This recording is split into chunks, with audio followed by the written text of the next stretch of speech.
Hey, welcome to Live from Dennis's house. Today we have a great show for you. As always, we're going to be doing Mahavishnu Orchestra, Birds of Fire. And my special guest is Rich Pachessa. Say hello, Rich. You got the J. Rich J. Pachessa. Good friend of the show. You've seen him before.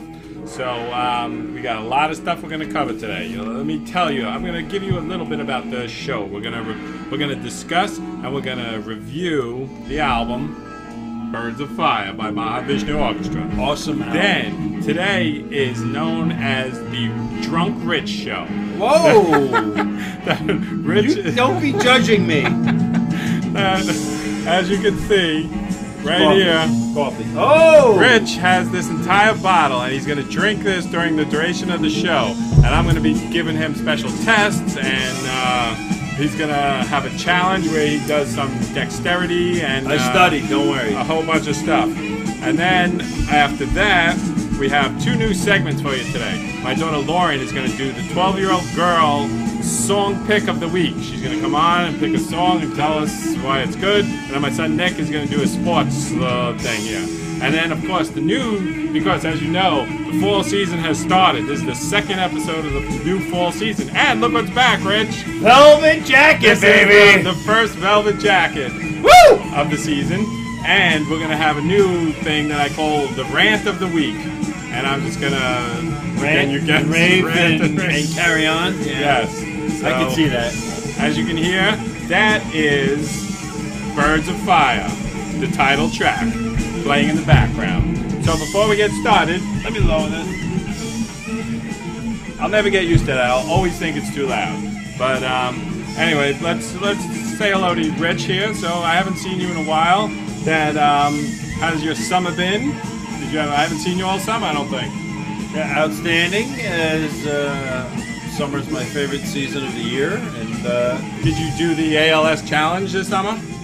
I did not. However, a shameless plug. This Saturday, they have the Alzheimer's Walk in Point Pleasant Beach, and I will be playing with my band, St. Brendan's Pipe and Drum. Oh, okay. And so, come on out. I thought they were going to have that last Sunday. I think you forgot, Rich. Oh! All right, so that's going to bring me to my first rant of the week. I think I need to lower this a little bit now for my first rant of the week. That last week I had a rant about the ALS challenge was one of my rants. Okay. And charities and celebrities being hypocrites. So I'm gonna continue on that rant. That in the news this week, Beyonce and Jay-Z bought a house for $93 million, Rich. It's got like 7,000 rooms in it and all this stuff. What does that mean? What? It means they're way overpaid. Exactly. And that's what I'm saying, because all these celebrities are hypocrites telling us to donate, starting charities and foundations. So nobody... Feel bad for the poor. No, exactly, We'll right? give away 90 of the 93 million. That's exactly it. See, you're in on this, man. It's Yeah. just that. Nobody needs a $93 million house. Nobody needs more than a $3 million house. I'll even give you that. You can buy a couple houses $10 here and million there. house Right, is buy a couple over the top. houses, but Yeah. nobody needs a $93 million. You take $10 million and spend what you want. The other 83 can be used. Earn for the interest poor. and donate it if you're Yes. such a philanthropist. You can build. Spell that. I can absolutely spell that. I was the spelling champ of PS 181 Queens, by the way. 1975. Wow. Yes. I was 10. How old are you? I was 11. You're the mathematics champion, too.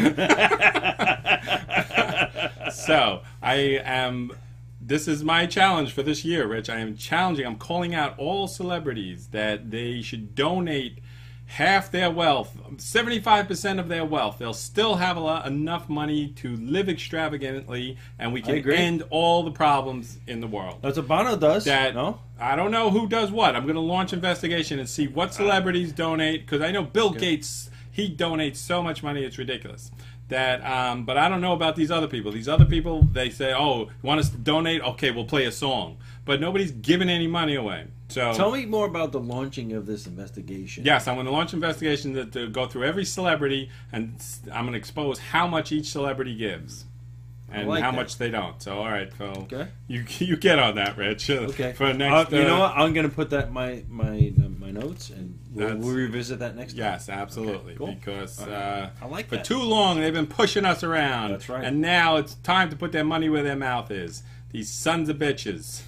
All right, that's rant number one. All right, go ahead. I have a whole bunch. I've been saving them up. I've been calm all summer. Now I'm ready to go in the fall. You seem wound up tonight, but let it loose. Let it loose, The Dennis. second one is bicyclists. I have ranted about bicyclists in the past, and it really drives me crazy that when they ride, 4 in a pack down Ram's Horn, a 1-lane road, and make you go over and all of this stuff. But just this past week, this crazed bicyclist riding through Central Park like a maniac, he hit into a woman and killed her. So, I'm declaring that there should be a new law that says wait a minute. Would they have their own lane? Well, what? Was she walking in the bike lane? She was crossing across in the crosswalk, and he came riding like a maniac because they all have chips on their shoulders. He killed? He ran into her. He fell, hit her bike, and he killed her. She fell, hit her head. What, do you have a battering ram on the front of his bike? He's going like 95 miles an hour. His bikes go fast nowadays.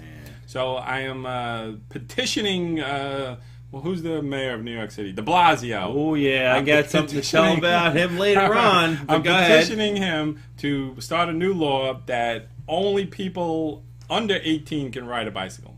That if you have a driver's license, you can't be riding a bicycle unless it's in a bike path or a bike trail somewhere like that.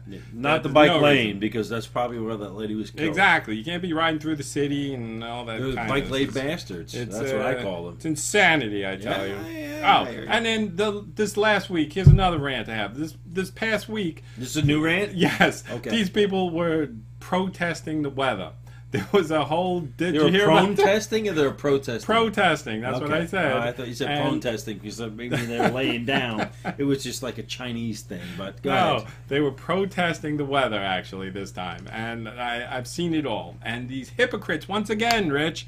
Leo DiCaprio, for example, who I actually think is a very good actor. I like a lot of his movies. One of the best. Exactly, but. He was the lead spokesman for protesting the weather. I don't know what he wants. Does he want it hotter? Does he want it colder? I don't know. Does he want less rain? I don't know what you're telling me, but what's he protesting? I know you're protesting. I know you are completely oblivious to your surroundings, but this was 500,000 people in New York City protesting, and other parts around the country. You didn't hear nothing about this, did you?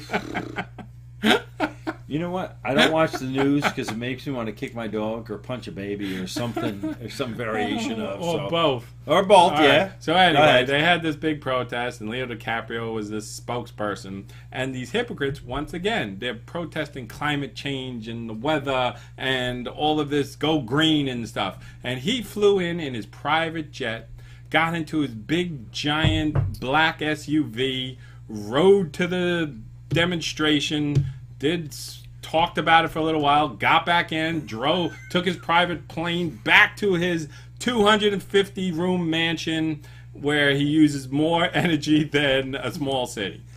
So I'm calling him out on this one too. I think you should. All right. So. Leo! Knock crap off.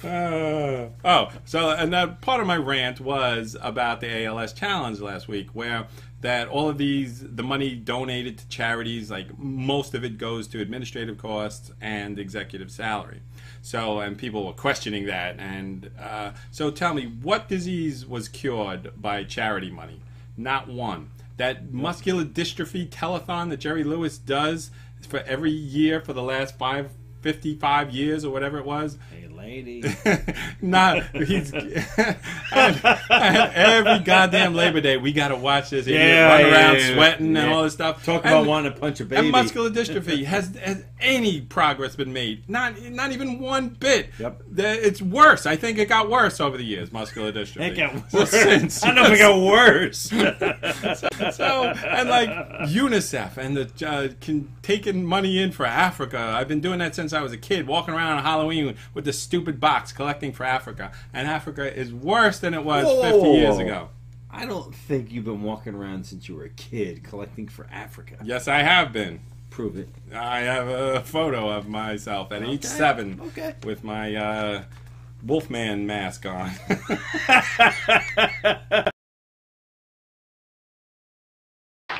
I'm like anybody else on the planet. I'm very moved by world hunger. I see the same commercials. Those little kids starving and very depressed. And I watch these things on TV and I see those commercials and I look at it and I go, God, how cruel, you know.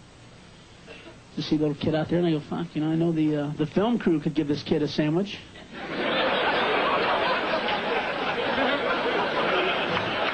You know, the kid's not out there, filming a letter from home with a Betamax, huh? You know, there's a director 5 feet away going, don't feed him yet! Get that sandwich out of here! It doesn't work unless he looks hungry! But I'm not trying to make fun of world hunger. Matter of fact, I think I have the answer, because I spend a lot of time working it out. And if you want to stop world hunger, stop sending them food. Don't send these people another bite, folks. You want to send them something, you want to help, send them U-Hauls. Send them U-Hauls, some luggage, send them a guy out there that goes, hey, you know, we've been driving out here every day with your food for like the last, 30, 40 years. And we were driving out here a day across the desert, and it occurred to us there wouldn't be world hunger if you people would live where the food is! You live in a desert! Understand that? You live in a fucking desert! Nothing grows out here! Nothing's gonna grow out here! You see this? Huh? See this? This is sand. Yeah. It's sand. You know it's going to be 100 years from now, huh? It's going to be sand! You live in a fucking desert! Get your kids, get your shit. We'll make one trip. We'll take you to where the food is. We have deserts in America. We just don't live in them, asshole!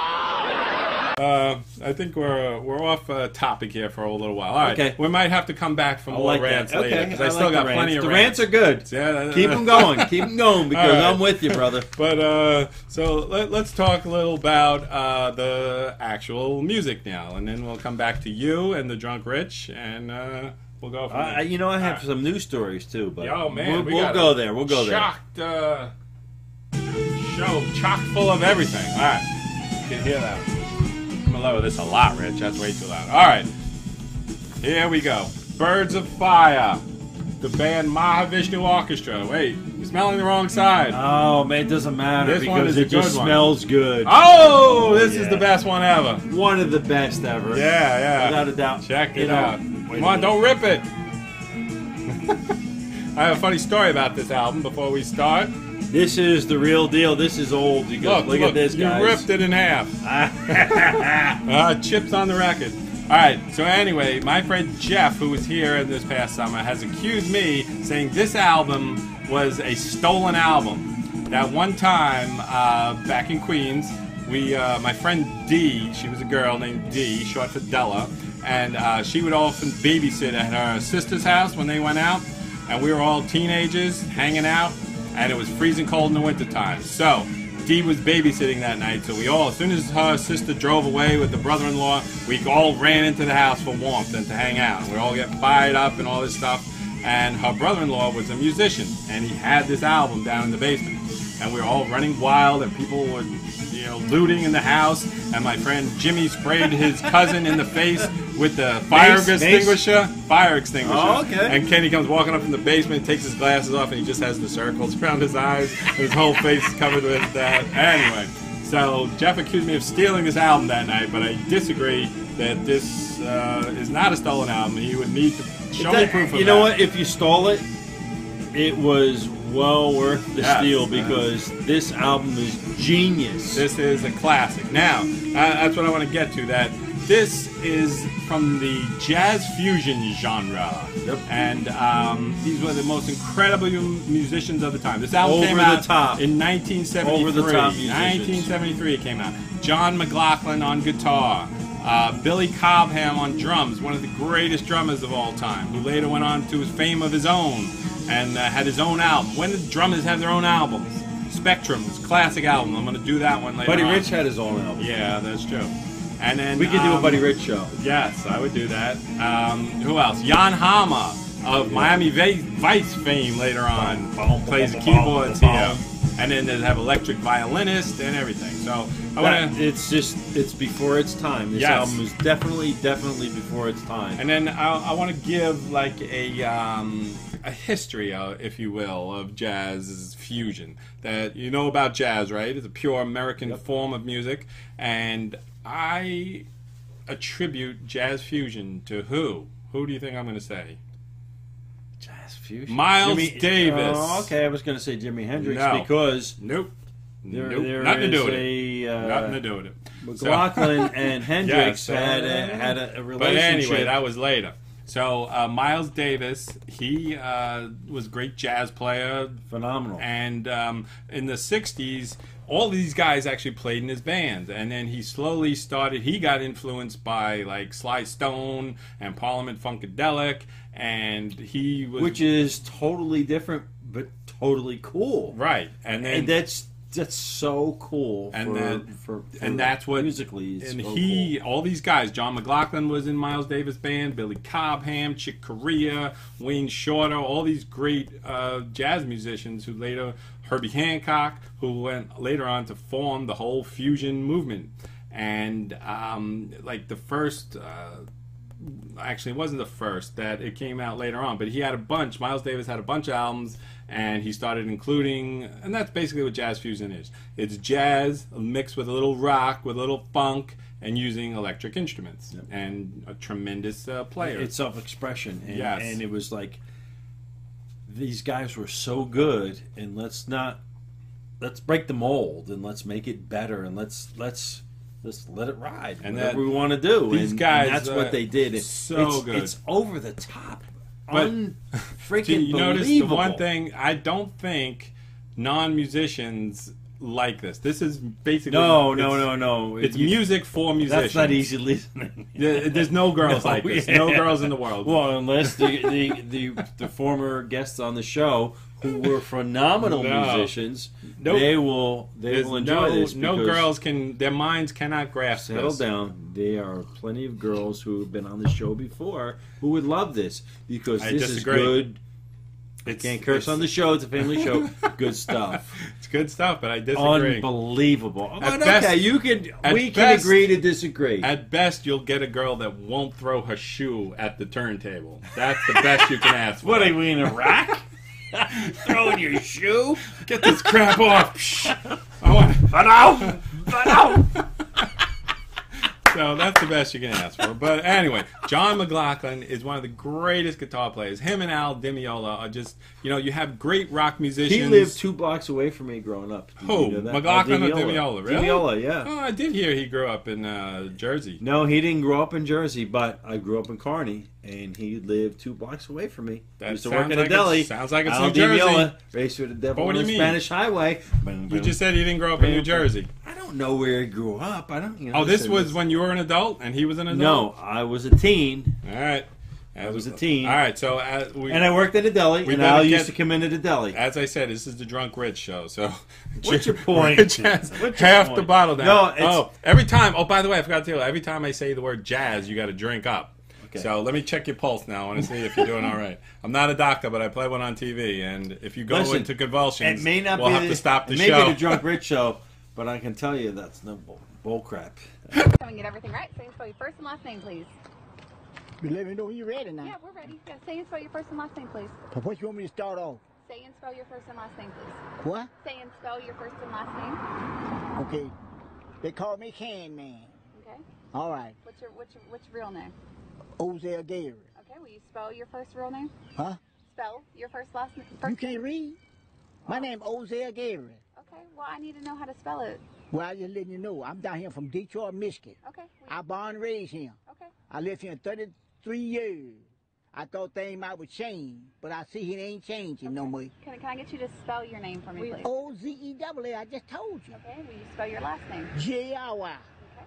Okay. So were you here yesterday when the storm came? Well, no, I wasn't here. Okay. I wasn't here. I'll tell you that Go next ahead. week, Corey is going to come on, and we're going to do The maestro? Yes, the maestro. The maestro will be here. We're going to do the Cheech and Chong Stone Corey show. Oh, yeah.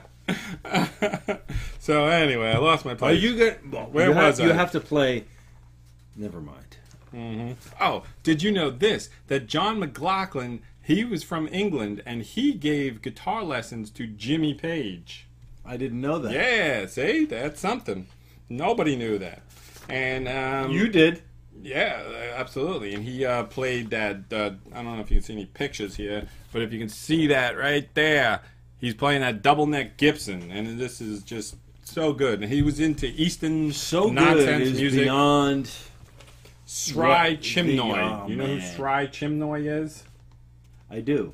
No, you don't. Well, he wrote the poem on the back here. Anyway, so, all right. You so, gonna discount me? Yes. All right, so now let's get He's to... Mr. and Mrs. Chimnoy's son. We're going to get some nice, soft jazz now. Hold on, Rich. Okay. This one's going to be nice. Listen to this. This one is called... I think. Oh, they have cool names for it too. Celestial Terrestrial Commuters, Sapphire Bullets of Pure Love, and all that. All right, so now we're gonna start talking about. We're gonna do the Drunk Rich part of the show, and we're gonna talk about the history of alcohol. Oh, I know why I wanted to do this, because you are you are a proponent of scotch, and you say if you can drink 1 gallon of scotch and you won't get a hangover at all. You can have 2 beers or This is a true. glass of wine and you'll get a hangover, but a gallon of scotch I won't didn't do say a beer or a glass of wine. You could have like a dozen So, beers. this is what we're going to do. I'm going to call you at 6 a.m. tomorrow. Actually, I'm going to take some of your blood now. And then at 6 a.m. in the morning, I'm going to come over and I'm going to take some more of your blood. And we're going to do a comparison. Because I did a research on this. And the alcohol that gives you the worst hangovers are in order. Bourbon, number 1. Followed by cognac. Then brandy. And then single malt scotch. Is that what that is? Double or blended? Bitch. What is It's it? blended. All right. So anyway, the next level is blended scotch. Ah, I swear. You set me up. But after that, it's whiskey, then champagne. Then the next level is red wine, and then the good ones, the ones that don't give you a hangover, are white wine and gin, and the best of all is vodka. So Bullshit. this is a known fact, and that scotch is actually, it's just whiskey that was made in Scotland. Of course, it's Scotch whiskey. I didn't know that. Jackass. I didn't know anything about this. I tried this once when I was a child, and it was so It's bad. 'cause you were 7. It was so horrifically bad. I know it looks good, and it's like people look sophisticated when they're drinking it. Mad Men and Do I all look this. sophisticated? Madman. Yeah, right out. When you're lying in your own vomit later, you're gonna look very sophisticated. But anyway, I tasted it, and there's no way this is fit for human consumption. I think there's a mistake. Scrumptious. I don't think you should be drinking this, Rich. Now we're gonna test you now that you drank half this bottle, and I want you to say these words 5 times fast for me. You want me to write them down, or you want me to say them? I to you? just say 'em. All right, and then you're gonna repeat them 5 times fast. You ready? 3 smart fellows. They felt smart. 3 smart fellows. They felt smart. Go. That ain't happening. Come on. 3. Yeah, whatever. Come on.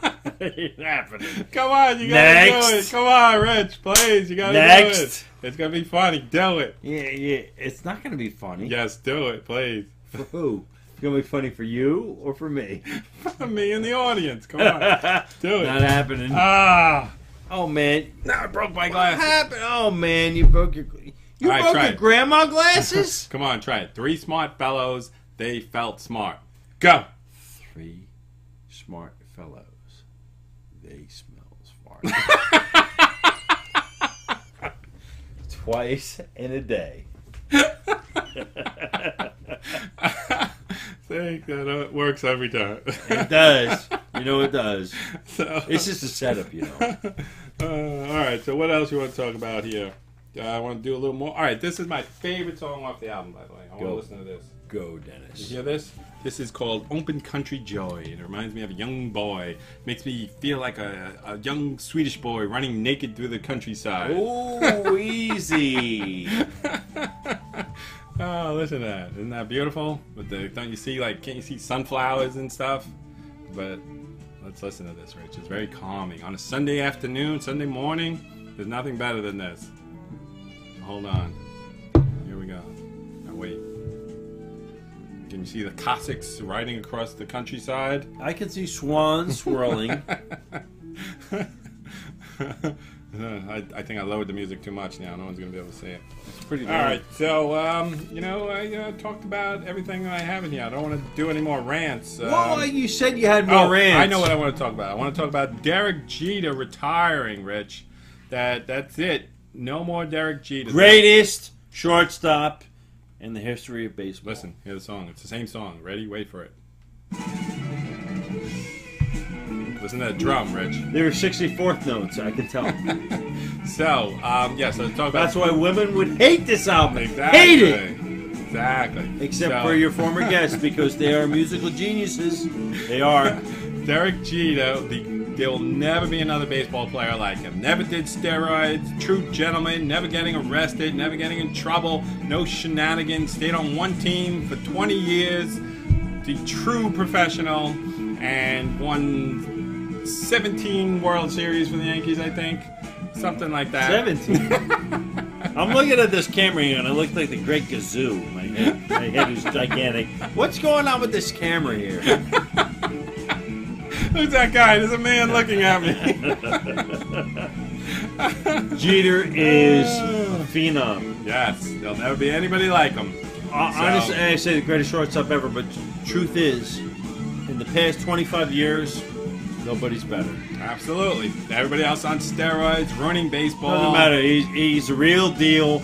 No bullshit, bull crap. I'm sorry, it's a family show. And he's a role model, no doubt. Absolutely. No doubt. Mm-hmm. He is. You never see. That's it. That's it. Derek Jeter drinking scotch. He just don't see him on camera drinking scotch. So, anyway, that time's up already, Rich. You see that? Come on, we reached the 30-minute time point. is up. You got anything else you want to talk about? Or let's do the review of the album and then think of something else if you want to talk about. All right. The review of the album. Mahavishnu. It's the greatest album ever in the history of albums. Geniuses. That's the review. Put it down. That's all that matters. All right, so we're gonna measure this. He put me up to it. We're gonna measure this show against Corey's show and to see who's more belligerent. If this is gonna, you'd be surprised if Prohibition Corey doesn't Nelson, come back after this show. Willie Muller. So anyway, the Mahavishnu Orchestra, Birds of Fire, released 1973. John McLaughlin on guitar, Billy Cobham on drums. This is a tremendous, tremendous album. They were only around. They only put out 2 studio albums and 1 live album, and the rest phenomenal. Phenomenal. So, but this one is tremendous. So if you're interested in jazz fusion, and it's stolen, by the way, or jazz or whatever, good musicians, go out and get this album. You will not be sorry. And then coming up in the future, I'm definitely going to do a Billy Cobham now. I'm going to do Al Di Meola. Got to do Jeff Beck. We got a whole jazz fusion month coming up. What month is jazz fusion month? Anyway, I think November is jazz fusion month. You know, he doesn't know this. That's easy for you to say. He just said it, but he doesn't realize it. What? November is jazz fusion month. What's so funny? You are jackass. All right, I got some stories I need to discuss before we go. All right, okay, do it. I want to play this game with you first before we go. Do I want to play kill, F, or marry? And the F stands for making whoopee. Yeah, so, we know what that means. All right, so here I'm going to give you the 3 names, and you got to tell me whether you'd like to kill them, make whoopee with them, or marry them. Pressure. Yes. All right, here we go. Oprah Winfrey. You wait till I'm done. Oprah Winfrey, Rosie O'Donnell, and Brad Pitt. Go. Triple kill. Oh. That's a triple kill. No, you can't do that. You got to say one of each. Who are? That's an impossible thing because I hate them all. No, you can't back out. Someone holding a gun to your head, and you have to go through with this. So, what is it going to be? Oh man, Rosie's dead for sure. You're going to kill Rosie. Marry Oprah since she has so Marry much money. Oprah, yes, it just and money. make Whoopi with Brad Pitt. Was they throw up in my hand? But okay. All right, good. We got that on record. All right, so there's a couple news stories that I wanted to talk about. That the situation from Jersey Shore. You remember the situation from the Jersey Shore show? He got arrested for tax evasion. So he should, because he's a punk. He's a punk, and he should pay his taxes like all of us. And as you know, that you could kill somebody, you could do whatever you want. You don't pay your taxes, and you're going to jail. Ask Al Capone about that. You smoke. And then there's these crazy stories. This guy, he got off on a rape charge because it was determined that he has sexsomnia. So what happens is that sleepwalking. He's sleep raping. Yes, and he actually got off on the charge. This shows that the insanity of the world, and we're sitting back dumping buckets of water on our heads. What's wrong with us? Yeah. How much? This show's a half-hour show, so yes, I can't tell you how much wrong there is. And there's one other story I wanted to talk about. Go. This guy, I forget where he is. I just got the headline here, but he has 100 orgasms a day. And that you would think at first, oh, that sounds good, but it turns out it's a disaster for him. That wherever he is, it's happening, and then he says it's embarrassing. It's in front of children, but that's creepy. That's creepy. Creep. In front of old ladies on the bus, wherever he goes. But then the only time he cannot is with his wife. So his life is ruined. But don't you think they should have a cure for this, Rich? Don't you think they should be able to fix It's called the electric chair. They can put a man on the moon, but they can't help this poor guy out. So guillotine, electric chair, the noose. All right. So I think that covers about everything. That's it, Rich. So Dennis, it's been a pleasure. Yes, it's been a good show. I love this show. I love Live at Dennis's house. I love this show. Oh, I have all my fingers. Knife goes chop, chop, chop. If I miss the spaces in between, my fingers will come off. And if I hit my fingers, blood will soon come out.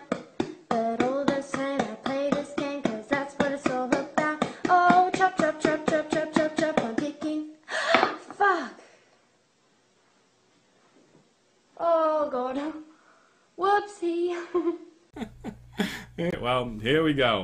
Thanks for coming on. Another great show. And Live from Dennis's house. See you guys next week. Bam. Peace out.